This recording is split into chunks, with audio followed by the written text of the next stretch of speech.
இந்த பூ பார்த்தீங்களா எவ்வளோ அழகாக இருக்குன்னு. இது என்ன பூ தெரியுமா? இது முல்சீத்தா மரத்தோட பூ தான்.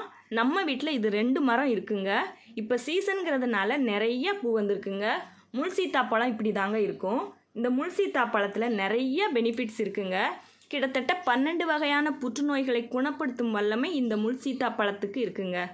இந்த முல்சீத்தா பழத்தில் உள்ள புற்றுநோய் எதிர்ப்பு வேதிப்பொருள் என்ன பண்ணும் அப்படின்னா, புற்றுநோய் செல்களை மட்டும் தாங்க அழிக்கும். அதனால் ஆரோக்கியமான செல்களுக்கு எந்தவித பாதிப்பையும் இந்த பழம் ஏற்படுத்தாது. இந்த காரணத்துக்காகத்தான் நம்ம இதை நேச்சுரல் ஹீமோதெரப்பின்னு சொல்கிறோம்.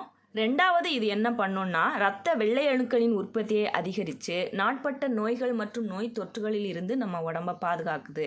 3வது என்ன விஷயம்னா, மலச்சிக்கல் உள்ளவங்க இந்த இலைகளை டீநீர் போட்டு குடிக்கிறதுனால நல்ல ரிசல்ட் கிடைக்கும். முல்சீத்தா பழத்தில் நிறைய பொட்டாசியம் இருக்குது. இந்த பழம் சாப்பிட்றதுனால சர்க்கரை நோய், இதய நோய், சிறுநீரக பாதிப்பு